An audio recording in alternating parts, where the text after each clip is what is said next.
A maldição de Tomás, o boneco.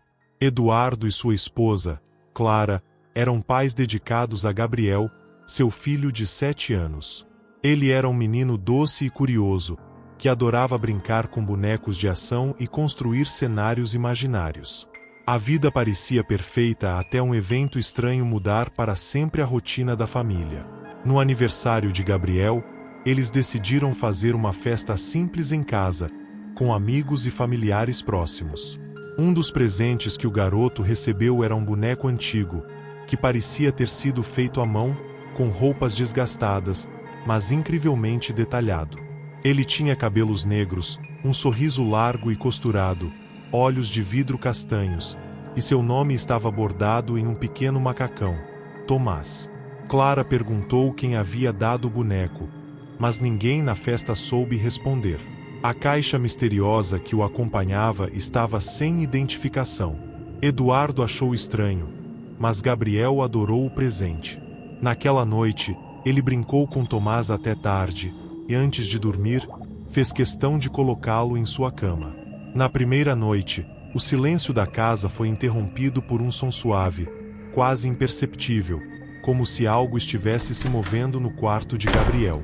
Clara, meio sonolenta, achou que era o filho se mexendo e não deu muita atenção.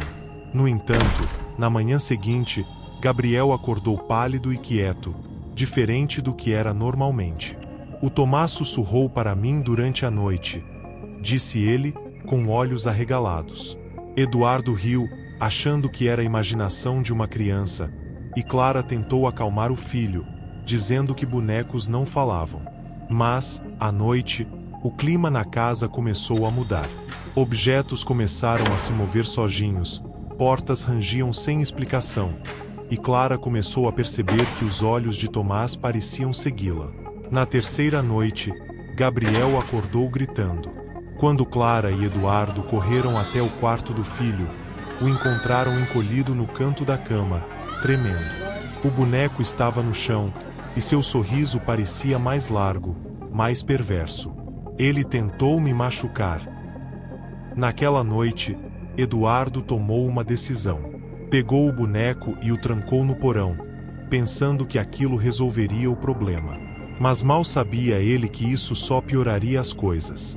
As noites seguintes foram um pesadelo. Ruídos de passos vinham do porão, arranhões nas paredes, e o som de risos baixos ecoava pela casa. Clara sentia uma presença a todo momento, como se estivesse sendo observada. E então, uma noite, quando Eduardo desceu ao porão para verificar o boneco, encontrou a porta da caixa onde havia trancado Tomás arrombada, e o boneco, desaparecido. O casal começou a perceber que Tomás não era apenas um brinquedo comum. Eduardo descobriu que o boneco tinha uma história sombria. Décadas atrás, Tomás havia pertencido a um menino que morreu tragicamente. De acordo com antigas lendas locais, o espírito do menino, cheio de rancor e ódio, havia possuído o brinquedo, e a cada nova família que o recebia, o boneco trazia destruição. Certa noite, enquanto Clara preparava o jantar, as luzes da casa começaram a piscar. O rádio ligou sozinho, emitindo estática, e no meio do barulho, uma risada infantil e cruel começou a ecoar pela sala. Gabriel, que estava no quarto, começou a gritar novamente, e quando Clara e Eduardo chegaram, o viram sendo arrastado pela cama por uma força invisível. Tomás estava sentado no meio do quarto, seus olhos de vidro brilhando com uma luz maligna. Eduardo tentou pegá-lo, mas o boneco se moveu sozinho, atacando com força surpreendente para seu tamanho. Arranhões surgiram nos braços de Eduardo, e Clara começou a rezar, desesperada. Com um último esforço, Eduardo jogou o boneco no fogo da lareira. Mas, antes de queimar completamente, Tomás soltou um grito ensurdecedor, prometendo vingança. "Eu sempre voltarei." Foram suas últimas palavras enquanto suas formas de pano eram consumidas pelas chamas. A casa ficou em silêncio, mas o trauma permaneceu.